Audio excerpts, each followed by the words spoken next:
Hier wird gerade ein echter Familienschatz enthüllt.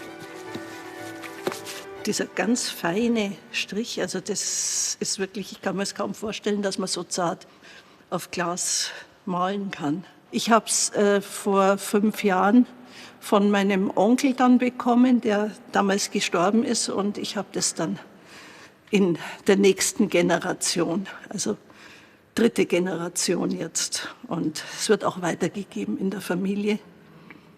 Ich möchte aber trotzdem vielleicht ganz gern wissen, auch was das wert sein könnte. Grüß Gott. Da haben Sie uns ja ein kleines, feines und zartes Glas mitgebracht. Ja. Erzählen Sie einmal. Ich weiß, wo es herkommt. Ja. Es kommt aus Zwiesel. Und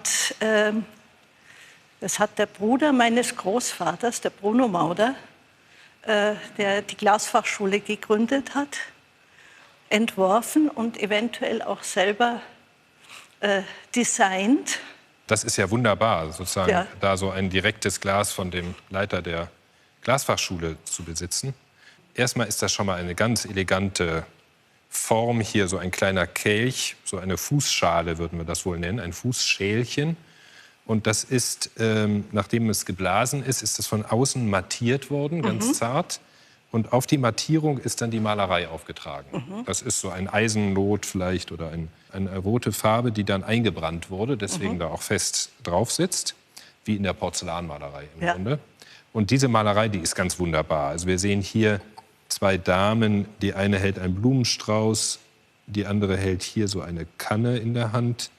Die sind da so gelagert. Dann gibt es hier diese wunderbaren Ornamente, so zackige, geschwungene Ornamente.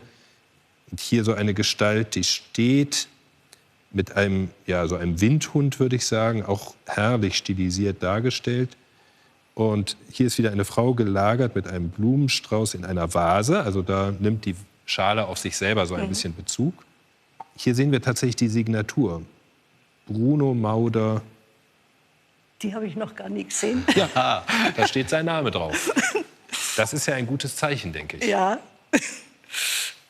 Ja, und Bruno Mauder, eigentlich brauche ich Ihnen ja da gar nichts groß zu erzählen, Nein, wie es die Familie ist. Also er ist ja einer der berühmtesten Glasdesignern im frühen 20. Jahrhundert. Selber hatte er eine Ausbildung zum Porzellan- und Glasmaler absolviert, hat dann in München in der Kunstgewerbeschule studiert und hat dann 1909 oder 1910, ich weiß nicht ganz genau, die Leitung der Glasfachschule in Zwiesel übernommen.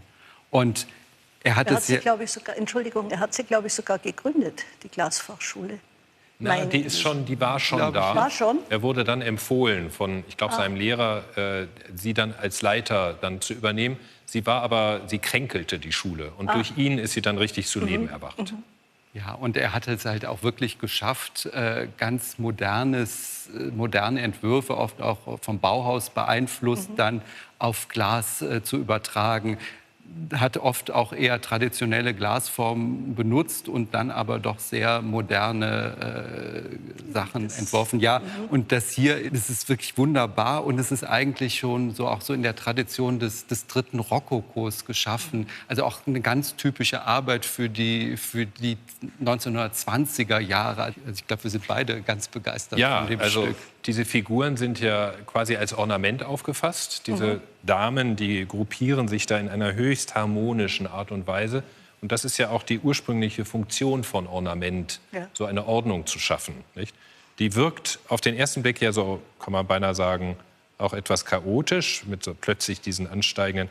Aber im Ganzen, wenn man das dann weiter dreht, bekommt das immer wieder eine Ordnung. Und wenn man dann hineinschaut, sieht man auch, wie genau das komponiert ist. Also das ist ein ganz kleines, bescheidenes Schälchen und es ist doch ein großes Meisterwerk. Freut mich.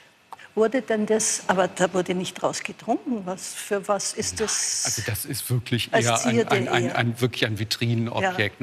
Und es ist wirklich, ich möchte es auch schon als museal bezeichnen. Und vor allen Dingen, dass es halt auch ein Stück ist, was dann auch wirklich noch mal von Bruno Mauder signiert ist. Das kommt auf dem Markt relativ selten und seinem vor. Bruder geschenkt wurde, ist natürlich. Und halt auch noch mal diese lückenlose Provenienz hat, dann kann ich Sie nur beglückwünschen. So kleine, zarte Stücke, die man Mauder zuschreibt, die bringen auf Auktionen 500, 600 Euro.